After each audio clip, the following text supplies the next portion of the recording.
요즘 들어 자동차를 새로 계약한다고 한다면 차가 출고되기까지 그 기간이 정말 오래 걸리는데요. 요즘에는 못해도 최소 1년 정도는 기다려야 한다고 하죠. 제 주변에도 차를 기다리고 계시는 분들이 많은데 어떤 분은 기다리시다가 계약했던 차의 연식 변경 모델이, 그러니까 2022년형 모델을 계약했는데 시간이 지나 2023년형 모델이 나와서 트림이나 옵션 구성이 약간 바뀌는 바람에 다시 결정을 하라는 전화가 오기까지 했다고 해요. 차량 가격도 약간 올라서 돈도 더 지불하게 되셨다는. 아무튼 당장 2020년 중반까지만 해도 이렇게까지 차가 나오는 게 오래 걸리지 않았던 것 같은데 왜 갑자기 자동차 출고 기간이 이렇게 길어지게 된 걸까요?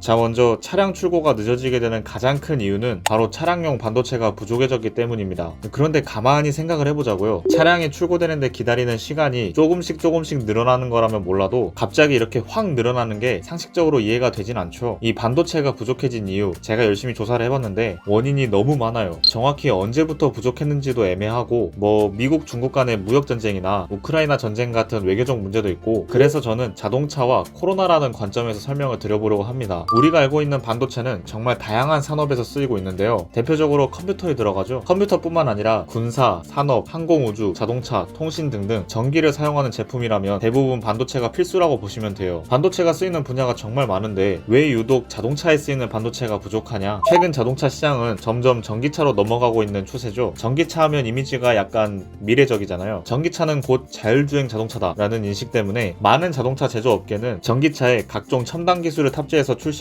있습니다. 요즘 나오는 내연기관 자동차 역시 과거에 비해 엄청난 첨단 기술로 무장되어 있죠. 자동차가 사람이 접근하는 것을 알려준다던가, 원하는 속도를 세팅하면 그 속도에 맞춰 알아서 주행을 하다가 앞차와 간격이 줄어들면 속도를 알아서 줄여준다던가, 차선 변경을 해준다던가, 터널에 들어가면 자동으로 내기순환으로 바꿔준다던가, 나열하면 입이 아플 정도로 상당히 많은 첨단 기술이 들어가 있어요. 특히 요즘 차는 또 디스플레이가 어마어마하더라고. 아무튼 이 첨단 기술이 자동차에 적용되면 적용될수록 자동차에 필요한 반도체의 양이 많아집니다. 시장 조사기관에 따르면 자동차 전체 생산 비용 중에 반도체 비용이 2000년에는 18%를 차지하다가 해가 갈수록 점점 오르더니 2020년에는 40%까지 차지했어요. 거의 자동차 가격의 절반이 반도체의 가격일 정도로 지금 출시되고 있는 자동차들은 이 차량용 반도체가 정말 많이 필요한 상황입니다.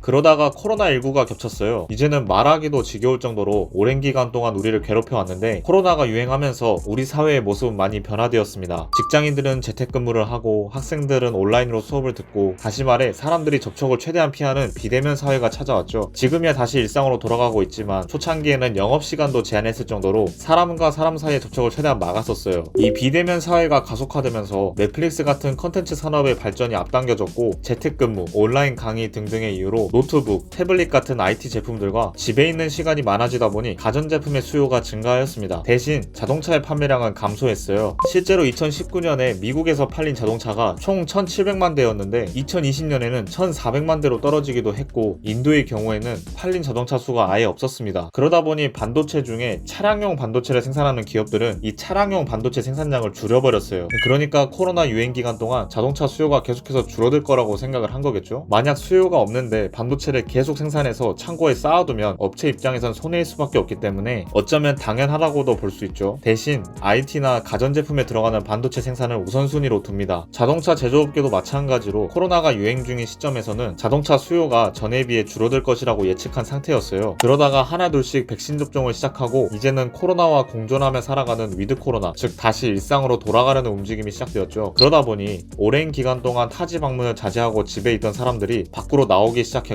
타지로 갈 때 사람들과 접촉을 그래도 좀 피하려면 대중교통보다는 자가용을 타고 다니는 게 낫지 않을까라는 생각과, 또 그동안 소비를 많이 하지 않았으니까 차를 구매할 거면 이왕 새 차를 뽑자 하고 2020년 말부터 자동차 수요가 폭발적으로 증가하기 시작합니다. 당연히 자동차 업계에선 이 엄청난 수요에 대응하려면 차를 많이 만들어야겠죠. 그래서 많은 자동차 회사들이 차량용 반도체 회사에 주문을 엄청 넣습니다. 그러다 보니까 반도체 회사가 정신을 못 차려요. 부랴부랴 생산을 최대로 시작해도 이 엄청난 수요를 만족하기엔 턱없이 부족하고, 또 아까도 말했듯이 이제 첨단 기술이 들어간 자동차를 만들려면 반도체가 더 많이 필요해지니까 공급이 수요를 못 따라가는 상황이 이어지게 되었습니다. 그러다가 차량용 반도체 생산 공장이 있는 텍사스에는 한파가 닥치기도 하고, 일본에서는 아예 공장에 불이 나기까지 하는 바람에 안 그래도 부족한 상황이 더욱 악화되기도 했죠. 여기까지가 자동차 출고가 늦어지는 차량용 반도체가 부족해진 이유에 대한 내용이었는데요. 어떻게든 최대한 쉽게 설명을 드려보려고 했지만 가면 갈수록 어려워지는 게 어쩔 수 없었던 것 같습니다. 오늘 영상은 여기까지이고 저는 다음 주제로 돌아오도록 하겠습니다.